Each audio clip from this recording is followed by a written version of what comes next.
আমি এখন আছি আমাদের হাওর অধ্যুষিত অষ্টগ্রাম উপজেলা। আর অষ্টগ্রাম উপজেলার যেই গুল চত্বর রয়েছে, যেই চত্বরটি রয়েছে আপনারা দেখছেন, এই চত্বরে কিন্তু নৌবাহিনীর সুন্দর একটি যুদ্ধ জাহাজ কিন্তু রাখা আছে। আপনারা দেখতে পাচ্ছেন এই জাহাজটি দেখার জন্য, আর বিশেষ করে এই এলাকার সৌন্দর্যের মধ্যে এই গুল চত্বরটি কিন্তু খুবই সৌন্দর্য বর্ধন করে রাখা হয়েছে। আর আমাদের এখানে যে স্থানীয় লোকজন আছে তাদের পাশাপাশি কিন্তু বাংলাদেশের বিভিন্ন প্রান্ত থেকে কিন্তু এই যে সুন্দর একটি যুদ্ধ জাহাজ আপনারা দেখতে পাচ্ছেন, এই জাহাজটি দেখার জন্য কিন্তু লোকজন প্রতি শুক্র এবং শনিবারে কিন্তু প্রচুর পরিমাণে ভিড় জমায়।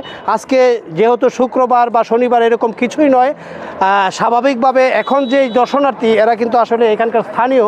খুবই চমৎকার একটি দৃশ্য। আপনারা যদি এই দিকটা একটু দেখায়, একটু দেখেন চারদিকে কিন্তু পানি।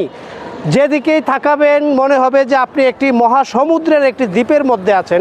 এত সৌন্দর্য আসলে আপনি কোথাও গেলে পাবেন না। সেটা যদি উপভোগ করতে পারেন বা এই রকম সৌন্দর্য যদি দেখতে চান, তাহলে কিন্তু আপনার এই হাওর অধ্যুষিত ইটনা, মিঠামইন এবং অষ্টগ্রামে কিন্তু আসলে আপনি হাওরের যে ফিল, এখানকার যে সৌন্দর্য, সেইগুলি কিন্তু খুব সুন্দরভাবে অনুভব করতে পারবেন। আর বন্ধুরা, আমি আপনাদেরকে এই ভিডিওটা শেষ করার পরে কিন্তু আমি জানিয়ে দিব এই অষ্টগ্রাম উপজেলায় কিভাবে আসবেন। এবং এর পাশাপাশি আরও দুইটি উপজেলা রয়েছে, ইটনা এবং মিঠামইন।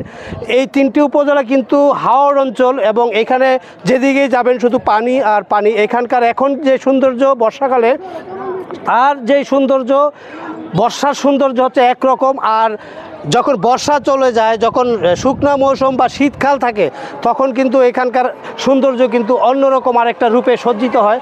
তো আপনারা এই সৌন্দর্য উপভোগ যদি করতে চান, তাহলে অবশ্যই আমাদের এই হাওরে আসতে হবে, ইটনা, মিঠামইন, অষ্টগ্রামকে ঘুরে দেখতে হবে। তাহলেই কিন্তু হাওরের সৌন্দর্য এবং হাওরের প্রকৃতি কিন্তু আপনারা অনুভব করতে পারবেন। আর এই ভিডিওর শেষে কিন্তু আমি আপনাদেরকে অবশ্যই জানিয়ে দিব যে এখানে কিভাবে আসবেন। সবাই ভালো থাকবেন, সুস্থ থাকবেন। আসসালামু আলাইকুম।